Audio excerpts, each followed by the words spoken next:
নমস্কার। পড়ছি শরৎচন্দ্র চট্টোপাধ্যায়ের মেজ দিদি গল্পের তৃতীয় এবং চতুর্থ পর্ব।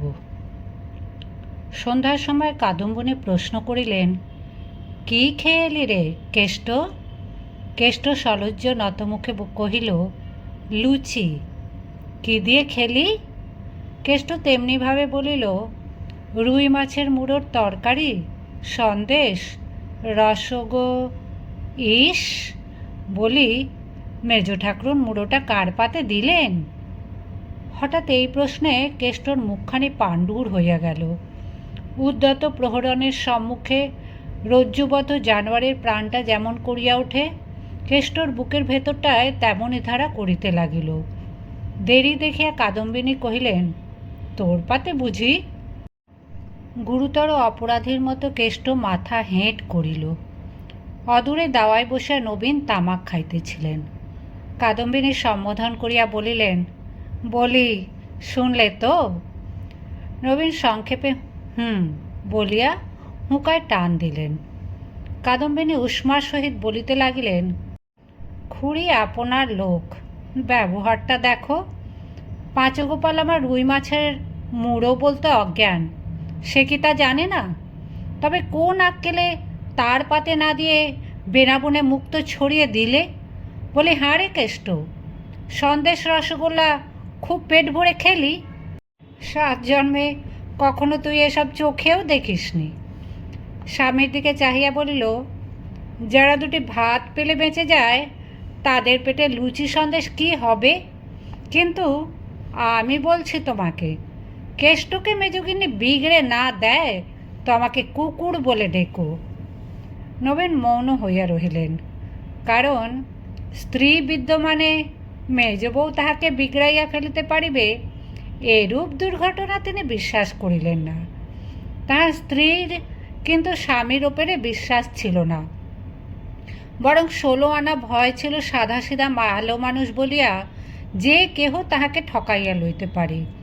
সেই জন্য ছোট ভাই কেষ্টর মানসিক উন্নতি অবনতির প্রতি সেই অবধি তিনি প্রখর দৃষ্টি পাতিয়া রাখিলেন। পরদিন হইতেই দুটো চাকরের একটাকে ছাড়ানো হইল। কেষ্ট নবীনের ধান চালের আড়তে কাজ করিতে লাগিল। সেখানে সে ওজন করে, বিক্রি করে, 4-5 ক্রোশ পথ হাঁটিয়া নমুনা সংগ্রহ করিয়া আনে। দুপুরবেলা নবীন ভাত খাইতে আসিলে দোকান আগলায়। দিন 2 পরে একদিন তিনি আহার নিদ্রা সমাপ্ত করিয়া ফিরিয়া গেলে সে ভাত খাইতে আসিয়াছিল। তখন বেলা 3টা। কেষ্ট পুকুর হইতে স্নান করিয়া আসিয়া দেখিল দিদি ঘুমাইতেছেন। তাহার তখনকার ক্ষুধার তাড়নায় বোধ করি বাঘের মুখ হইতেও খাবার কাড়িয়া আনিতে পারিত, কিন্তু দিদিকে ডাকিয়া তুলিবে এ সাহস হইল না। রান্নাঘরের দাওয়ার একধারে চুপটি করিয়া দিদির ঘুম ভাঙার আশায় বসিয়াছিল। হঠাৎ ডাক শুনিল, কেষ্ট। সে আহ্বান কি স্নিগ্ধ হইয়াই তাহার কানে বাজিল। মুখ তুলিয়া দেখিল মেজদি তাহার দোতলার ঘরে জানালা ধরিয়া দাঁড়াইয়া আছেন। কেষ্ট একটিবার চাহিয়াই মুখ নামাইল। খানিক পরে হেমাঙ্গিনী নামিয়া আসিয়া সুমুখে দাঁড়াইয়া জিজ্ঞাসা করিলেন, কদিন দেখিনি তো, এখানে চুপ করে বসে কেন কেষ্ট? একে ক্ষুধায় অল্পেই চোখে জল আসে, তাহাতে এমন স্নেহার্দ্র কণ্ঠস্বর। তাহার 2 চোখ টলটল করিতে লাগিল। সে ঘাড় হেঁট করিয়া রহিল, উত্তর দিতে পারিল না। মেজ খুড়িমাকে সব ছেলেমেয়েরা ভালোবাসিত। তাহার গলার স্বর শুনিয়া কাদম্বিনীর ছোট মেয়ে ঘর হইতে বাহিরে আসিয়াই চেঁচাইয়া বলিল, কেষ্ট মামা, রান্নাঘরে তোমার ভাত ঢাকা আছে, খাও গে, মা খেয়ে দিয়ে ঘুমোচ্ছে। হেমাঙ্গিনী অবাক হইয়া কহিলেন, কেষ্টর এখনো খাওয়া হয়নি? তোর মা খেয়ে ঘুমোচ্ছে কি রে? হ্যাঁ কেষ্ট, আজ এত বেলা হলো কেন?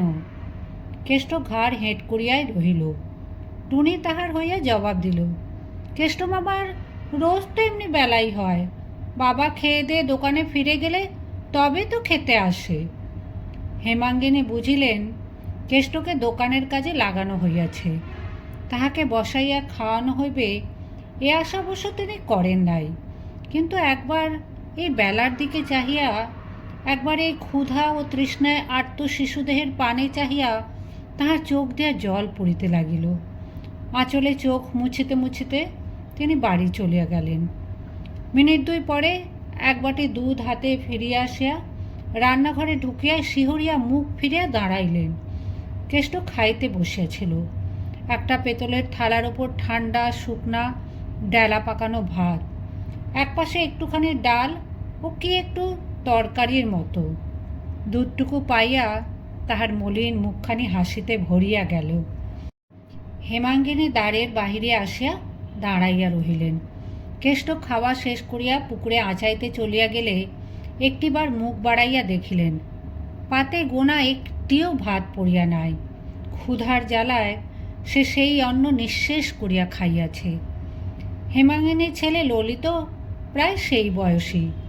নিজের অবর্তমানে নিজের ছেলেকে এই অবস্থায় হঠাৎ কল্পনা করিয়া ফেলিয়া কান্নার ঢেউ তাহার কণ্ঠ পর্যন্ত ফেনাইয়া উঠিল। তিনি সেই কান্না চাপিতে চাপিতে বাড়ি চলিয়া গেলেন। সর্দি উপলক্ষ করিয়া হেমাঙ্গিনীর মাঝে মাঝে জ্বর হইত। দিন দুই থাকিয়া আপনি ভালো হইয়া যাইত। দিন কয়েক পরে এমনি একটু জ্বর বোধ হওয়ায় সন্ধ্যার পর বিছানায় পড়িয়াছিলেন। ঘরে কেহ নাই। হঠাৎ মনে হইল কে সন্তর্পণে কবাটের আড়ালে দাঁড়াইয়া উঁকি মারিয়া দেখিতেছেন। ডাকিলেন, কে ওখানে দাঁড়িয়ে? ললিত। কেহ সাড়া দিল না। আবার ডাকিতে আড়াল হইতে জবাব আসিল, আমি। কে আমি রে? আয়, ঘরে এসে বস। কেষ্ট সসংকোচে ঘরে ঢুকিয়া দেওয়াল ঘেঁষিয়া দাঁড়াইল। হেমাঙ্গিনী উঠিয়া বসিয়া সস্নেহে কাছে ডাকিয়া জিজ্ঞাসা করিলেন, কেন রে কেষ্ট? কেষ্ট আরও একটু সরিয়া আসিয়া মলিন কোঁচার খুঁট খুলিয়া দুটি আধ পাকা পেয়ারা বাহির করিয়া বলিল, জ্বরের ওপর খেতে বেশ। হেমাঙ্গিনী সাগ্রহে হাত বাড়াইয়া বলিলেন, কোথায় পেলি রে? আমি কাল থেকে লোকের কত খোসামত করছি, কেউ এনে দিতে পারেনি। বলিয়া পেয়ারা শুদ্ধ কেষ্টর হাতখানি ধরিয়া কাছে বসাইলেন। কেষ্ট লজ্জায় আহ্লাদে আরক্ত মুখ হেঁট করিল। যদিও এটা পেয়ারার সময় নয়। হেমাঙ্গিনীও খাইবার জন্য ব্যাকুল হইয়া ওঠেন নাই।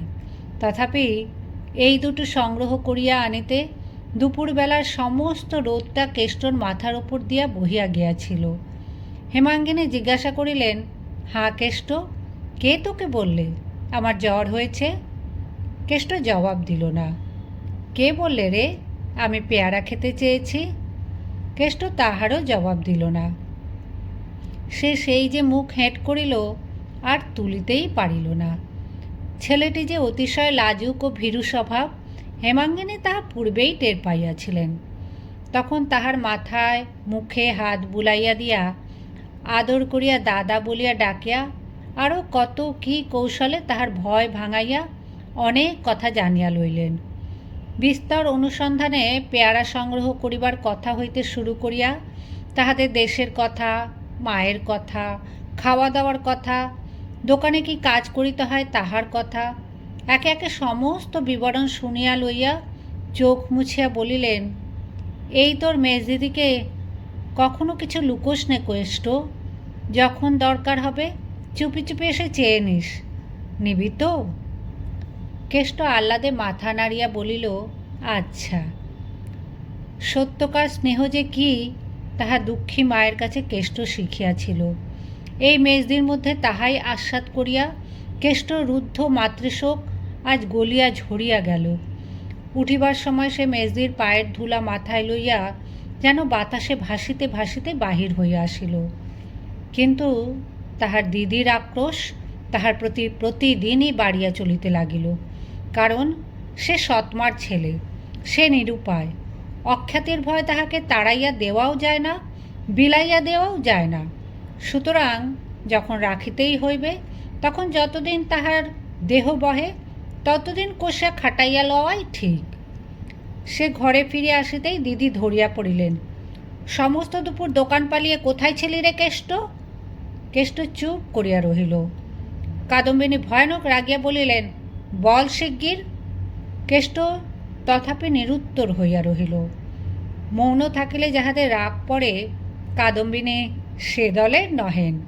অতএব কথা বলাইবার জন্য তিনি যতই জেদ করিতে লাগিলেন, বলাইতে না পারিয়া তাহার ক্রোধ এবং রোগ ততই চড়িয়া উঠিতে লাগিল। অবশেষে পাঁচু গোপালকে ডাকিয়া তাহার দুই কান পুনঃ পুনঃ মলাইয়া দিলেন এবং তাহার জন্য রাত্রে হাঁড়িতে চাল লইলেন না।